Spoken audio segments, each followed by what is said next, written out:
All right. Well, I have power for now. Guess it's all up to what I say as to how long it'll last, right?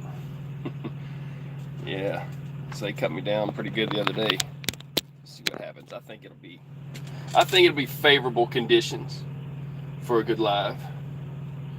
Hope everybody's doing good. Um, this is the view you have for now. This is what you get. But we got power here, and I'm going to talk about the whole California wildfire situation and what happened in the last one, what caused them to go bankrupt, what made PG&E, which basically the company went bankrupt after some people call it the campfire, which is a misnomer. How'd I get a like already? I just got here, people. So they're wanting to call it a campfire. Please don't call that the campfire. Some people call it the paradise fire. Okay, there's people who believe that there was a type of an incendiary laser weapon that started it all. I've heard everything on the internet, and I'm not against that theory even. I'm going to say this though: the cause of the fire, from what they want to say, was transmission lines. They're not cutting transmission lines. They're cutting your power. Do you understand that, people? That's why I was upset yesterday, because I was like, that's BS.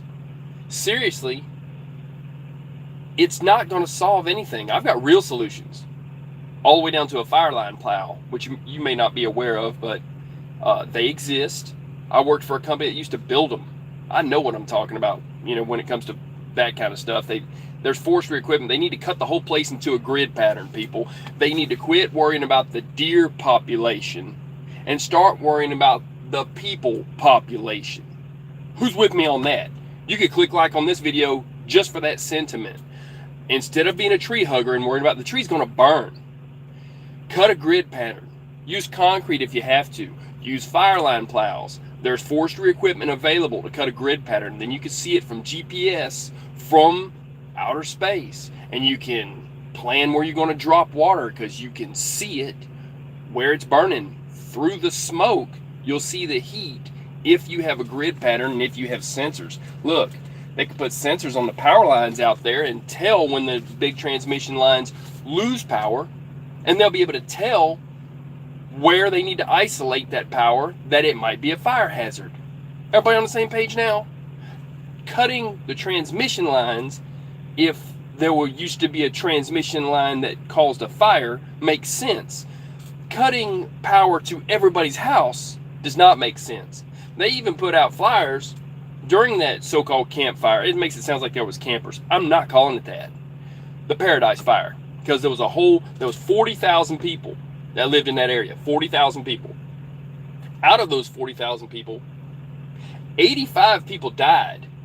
There's a guy that did video and showed the bodies in the cars. I'll put a link up to it. He was there. He's like, look, this is real. He even told one lady she had to wait and put on her makeup. She died because of it. That's what he said. This guy was boots on the ground. He's an older guy. These are not football running backs that live up there. They're selling these houses to old people. They even had a whole group of quadriplegics that were living in a care center up there. And a woman had them in a van. They were going to leave, or a bus or what, and they said, no, you're going to have to unload them. The car can't make it through, a bus can't make it through. You're going to have to unload them, put them back in their wheelchairs, and you're going to have to push them out. Old people were like, hey, having to walk from their car because there was no way they could have made it through, and walking through a forest fire.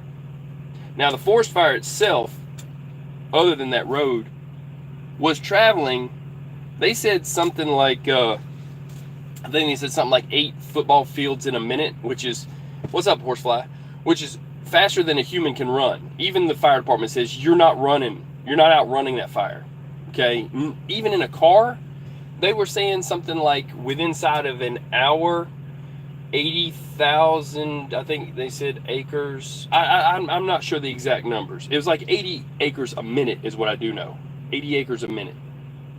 Okay, so, all right, so basically what happened was there was a previous fire on November 8th and I guess it burned to the 15th, and that was in 2018. It hadn't rained more than even a half an inch before that. That was the problem. Since basically 2012, there had been a drought. And for the past 211 days before that fire, it had not rained more than a half an inch of rain. That's no rain, basically. So they had a bad drought. When the fire caught on, it was so bad that it was burning 80 acres a minute. It jumped a 300-foot wide lake at least 3 times that they watched it while they were fighting it. They were bringing in helicopters. They were dumping water. They were doing all that. And they evacuated 52,000 people, but there was 40,000 people in that area. So the lake was jumped by the fire. Everybody's under a mandatory evacuation. They're all living at the Walmart. They were all in tents. Vice did a video on it. Okay, this is the backstory that I didn't tell you already knew, so you understand I have a pretty good idea what's going on with this stuff. It's just cutting the power individually to people's houses does not stop what they're blaming it on, which was the transmission lines. So if you still have power somewhere, they're coming through the transmission lines. They need to isolate or reroute those transmission lines if it's that bad, and they need to use a lot of forestry management that they are not allowed to because of the strangulation of the EPA in California and all of the tree huggers saying, oh, don't cut down the tree. It's going to burn and all the deer are going to die anyways. They can't make it out no faster than a human can. They'll smell a little smoke, but it's too fast for a lot of the animals. Forget about the animals. They're all dead. They need fire line plows. They need to put up a grid pattern. It needs to be on a internet system where they show the GPS coordinates of each block. They need to manage it in blocks, and those blocks need to be small, so there's going to be lots of plowing, and they need to use water suppression techniques ahead of time in certain blocks that are known to be drier than others. They're going to have to come up with some type of a ditch system so they can dump water upstream, if you call it that, or uphill, and have it go down in ditches and create more of a fire line that the fire line plow had already managed. Fire line plows are basically like harrowing blades. They have some harrowing blades, but they have a wide front blade one that's pulled behind a 3-point hitch on a tractor. Okay, I worked for a company that built them. I know what I'm talking about. It works. It's a system that works, but they won't put it into place because, oh, well, someone owns that land. They need to go in there. The government needs to say, look, we're not seizing land, but we're going to say that we're going to allow our people in certain areas. This is going to be the grid pattern. That's it. Done. Okay, and it won't have it anymore. But anyhow, so there's 40,000 people that wind up living at the Walmart. Okay, which is why I'm going to get into some of this power stuff. Because look, if your house is not in a fire, and if they're expecting you to drive to these so-called service stations where you can, or these places where they're open from 8 to 5 business hours, like if you were working and you could afford to put the gas that you could get from a different city in your car and keep working, you're not going to have time to go by there and charge your phone anyways before their banker's hours close. All right, I appreciate the like there. So anyhow, 2 people get what I'm saying. Y'all are here. So check this out. It's a situation where you have to make your own power because PG&E can't make power. They actually went bankrupt on the thing because so many people died, and there was a total of 20,000 structures that were destroyed. 20,000 structures, buildings. And 85 people died. So, in order to get out of paying any money, PG&E, I'm sorry, I believe it's Pacific Gas and Electric. So I just call it PG&E. Everybody calls it PG&E. It's like, I believe it's pretty sure it's Pacific Gas and Electric.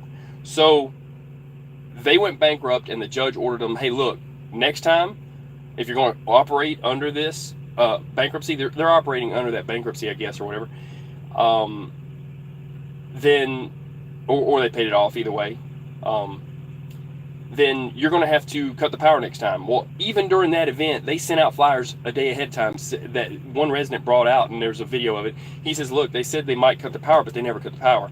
Well, having a fire where it burns down a power pole and pops a transformer and throws sparks in a huge fire that's 80,000 acres, whatever, is not going to be blamed for the fire. That was their liability in the whole thing. So if the transmission line started it, that's one thing, but cutting everybody's individual power is not going to stop it. I get that the fire department might complain maybe about having to, you know, fight some transmission, some smaller lines, the transformers, but honestly, in the grand scheme of things, the fire, even though a lot of their equipment has caused fires in the past, and even if it was the cause of this one, you're going to have to cut the main transmission lines. Now, in your house, you have power. Your power at the small outlet in your house, when you plug in your cell phone to charge it, is 110. Now multiply that times 2, and you got 220. 220 is what most air conditioning systems want to work off of. Some work off double that, 440. Okay, then you've got 880. Most times it's 440 coming into your house, 880 at the pole. Okay, you multiply 880 times 2. You just keep multiplying, and that's how it's phase. It's, you know, 2 phase, but it comes into your house. It's not going to come in what the transmission lines are that are out there buzzing, the big tall ones. Okay, the ones they have to cut right-of-ways for, and that's what I'm going to get into too, is right-of-ways. But okay, so you got out there 30,000 up to 100,000, or, you know, whatever volts. It's so much that when you climb one of those high-powered towers to work on it, when they change the isolators out, which are supposed to isolate the lines one from another, the person has to be grounded. Like, they have to charge that person, charge them in a charged cage, but ground them so that the static electricity up there doesn't kill them. It's so much power that the static electricity can kill you. And I got a guy parking next to me right now. I hope he don't hit my truck. That's how it goes. So anyway, it's so much power there that is the issue that they say caused the fire. So your little 110, 220, 440, 880 is not going to, even in the grand scheme of things, the houses that caught fire were not from power loss. They were from the fire itself. Not one of those structures burned itself up. So if the main transmission lines are the problem, that's the root of the problem. They need to reroute them. It's going to be very expensive. They also need to cut those, which would mean cutting all the power. Okay, not just to people's houses. And they shouldn't cut it before there's an issue. There should be sensors on each block, if you call it that, or individual tower that says, hey, maybe some cameras that says, hey, there's been an issue where there's a short. It could have caused a fire. Check this area out, and they can fight the fire when it first starts, right? So 70-mile-an-hour winds, I get it. The Santa Ana winds, they've been around since Santa Ana. Look up Santa Ana, okay? They've been around a while. So the problem is that people who can't possibly outrun a fire, older people, okay? That one woman, she thought she had to put on her makeup. She died. You know, listen, people who are quadriplegic, anybody who's even anybody would have common sense. It's just like they're building houses out there on the side of ancient mudslides. Oh, it's a beautiful mountain view. That's not a mountain you're on a bunch of mud, and as soon as it rains, it's going to fall, and you're going to be down there. Oh, but you got millions of dollars in insurance. It doesn't matter, right? Well, okay. In that sense, you hurt yourself. In this sense, they're causing everybody to lose their power because of the lines going to their house and that kind of stuff, and the evacuation. I think maybe they need to make some of that place where you just cannot sell people homes. That's just my thought. But if they're going to be up there, they need to quit being tree huggers. They need to cut fire lines with fire line plows. They need to manage the area they're in. They don't mind cutting down to build a house, but there's a broader area around them that's a danger to them. They got to manage that too. And there needs to be wider roads, double access roads, because they couldn't even get out. They're going to have to do that, or they should not be allowed to build houses there. There needs to be a new guideline. At least 3 or 4 ways out. There needs to be contact people that manage a community that will be, in a way, a local sheriff, I guess you'd call it that. Somebody that's, it lives there in the community, but in a way that they could give more info, like a marshaling situation. Not that they were given authority of being a sheriff. I'm saying someone, a community leader, that's chosen to get the word out. Those people that were running, those people weren't evacuated by, other entities. There's one guy, he went house to house and it's like, hey, you got to get out. There's no time, and they don't believe him. And they were freaking out a little bit. Hey, who's this person? Should I believe him? They get outside and they look and, oh, I see it and I smell it. They didn't have but minutes to get out, and some of them didn't get out. So in that situation, they're going to have to manage that whole forest better. But I got solutions other than the big ones, which would be to do that. In the meantime and in between time, people need power, and you want to go to Walmart. Well, here's the thing. As a trucker, I got a couple 1,000-watt power inverter behind me. I'm making power. This is a big power plant.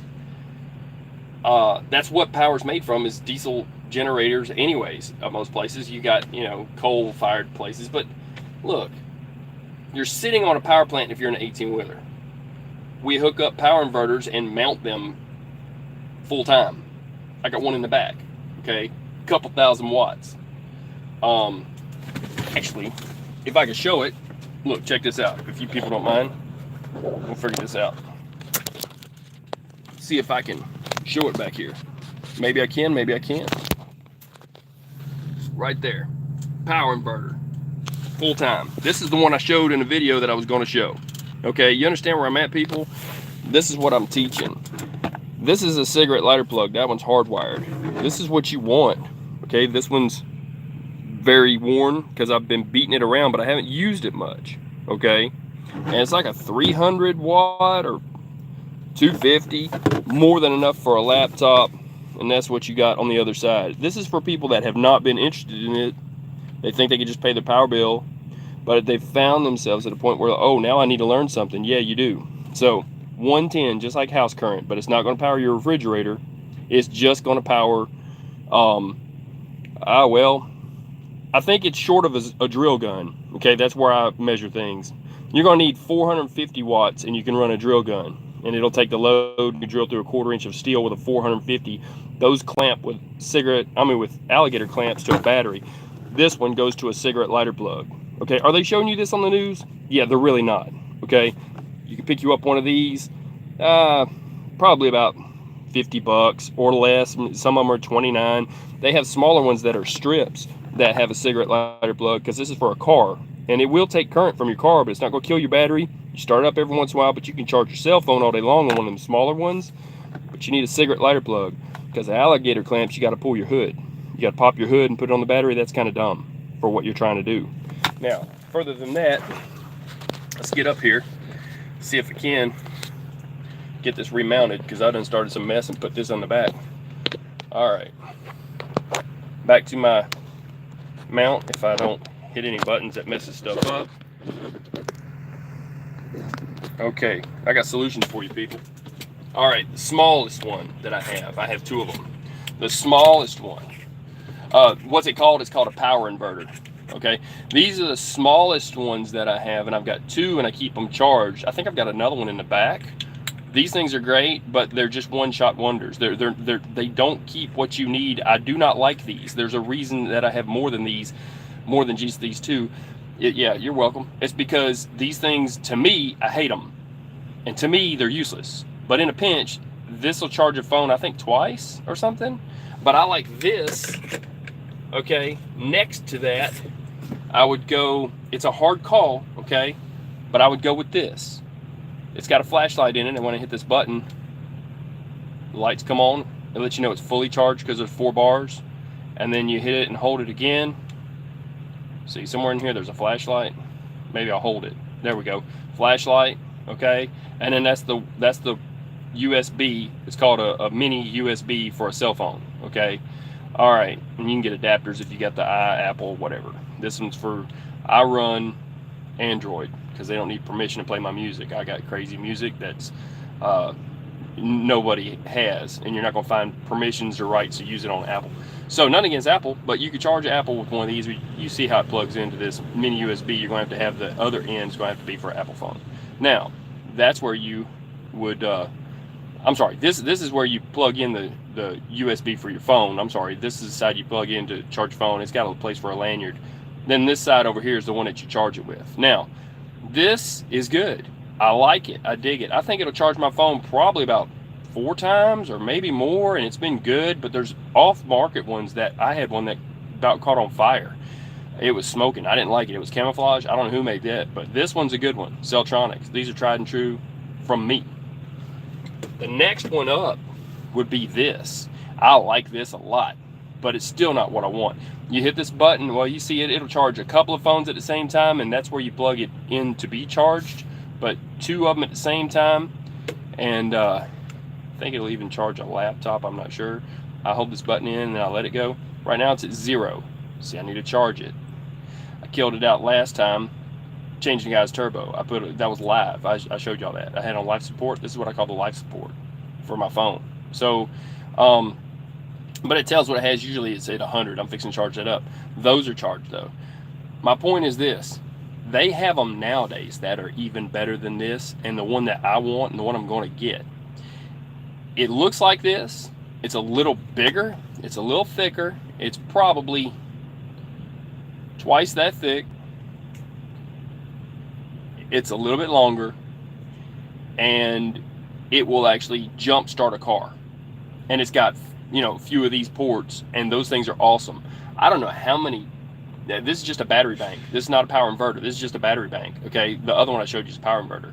Now, on a power inverter, that's what I was going to get into. I wouldn't go more really than 450 on a car, or you're really going to kill your battery. Okay, and you're asking too much of it. So what I would do from that point, if you have a couple 1,000-watt batteries, you can get marine batteries. If you have a boat, take them off your boat, whatever. You should know at that point. You can get a bigger power inverter than I even have in the back, and you can start up into like 2,500 up to 4,000, 3,500, 2,500, 2,800, 20 to 3,500, 3,800 watt power inverter. And you can do a fridge for a little bit. Now, if you're idling a truck, yeah, I could power one, a couple things with it. Not quite an air conditioner, not quite a window unit. It'd be a little bit much for a window unit. So that's where you need a gas powered generator. But this is just showing you, like I said, starting out rudimentary style for the people who just have no interest in electronics or anything, but they found themselves in a position where PG&E cut their power off. And I got some people from California watching, so there you go. So, hey, to start with, a minimum, get you one of these, okay? And you can charge it from your car. Get a cigarette lighter plug. And they've got cigarette lighter plugs that you can buy separate at the truck stop. Here's one right here I actually have plugged in. I use it more for hanging a small trash bag than I do anything, but it's got a charger wire too. And so, cigarette lighter plug. These are separate from your power cable. You can buy these independently at the truck stop.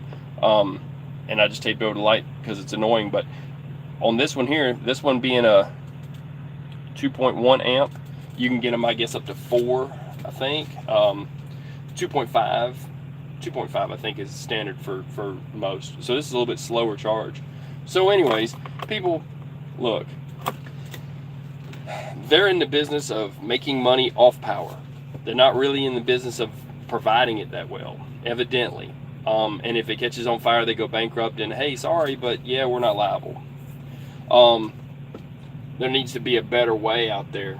They need to, like I said, manage the forest. They need to give up rights to certain areas of it so it can be fire line plowed, even if they still own the land. That's fine, but let the people drive through and know it's a right-of-way. It's called a right-of-way. Now, some people have said that the trees weren't managed that well, that kind of stuff. Forget about that. They need a whole new system. They need a whole new system. So don't think I don't understand that they were told by a judge they need to start doing more, because last time they thought about cutting the power off, they put flyers out to cut the power off, but they didn't.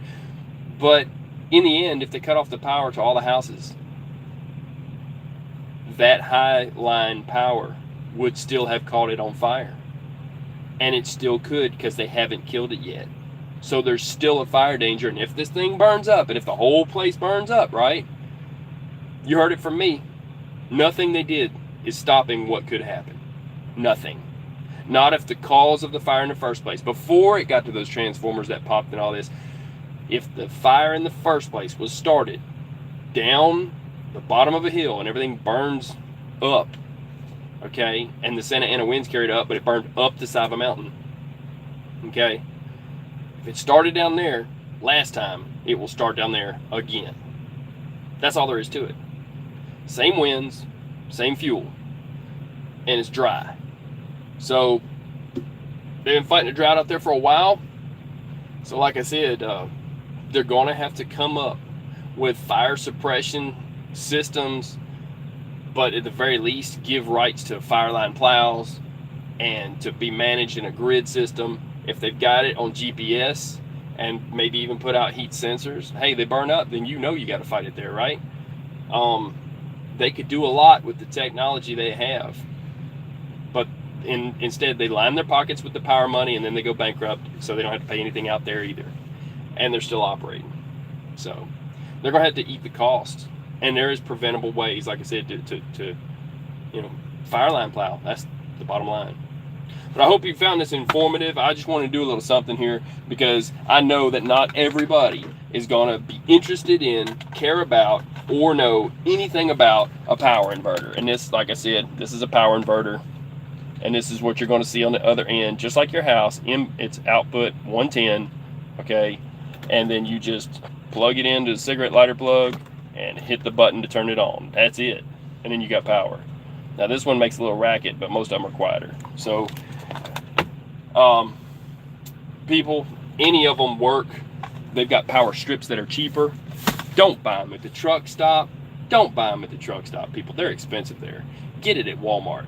But if you're in an emergency and you need one at a truck stop, get one at the truck stop. This right here should be about $9.99 now, okay, which is my favorite one anyway. Pick up 2 of them or 3 of them, whatever. You can charge laptops with them, is what they say. I don't know, whatever. So that is the solution, because your power company stopped providing you power. I'm telling you how you can provide your own. A car can power one of those little power inverters, 250 to 450 watt. You're going on the 450. It depends on how much you're drawing.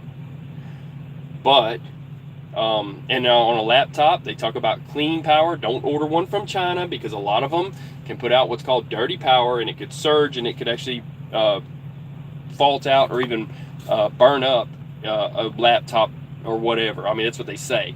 I'm suspect about my laptop, but I trust it on that little cheap one right there, and I trust it on even the bigger one in the back. And like I said, usually the bigger one that you buy, if you're talking putting in a battery system, and you can buy a solar panel from Harbor Freight. I have one. I got one that suction cups to the glass of this thing, and it trickle charges, but it does a good bit. I plug it into my cigarette lighter plug. So they got them that stick to your window on the windshield and go right into your cigarette lighter plug. There you go. So, people, I hope this is informative. I'm going to get off this thing. I got to get down the road. You know a little something about power now. Create your own, because they quit making it for you. And that's all I got. I'll come back and we'll, I don't know, I'll do another live on the Paradise Fire. Maybe tonight, maybe tomorrow, maybe the next day when I have time. But in the meantime, they're not giving you a solution by cutting off your power if the main transmission lines, is what they're saying, could have been the root cause of that fire. And it was not caused by a campfire. It should be called the Pg&E disaster. So y'all stay safe. I'm off this thing. I'm out. Peace.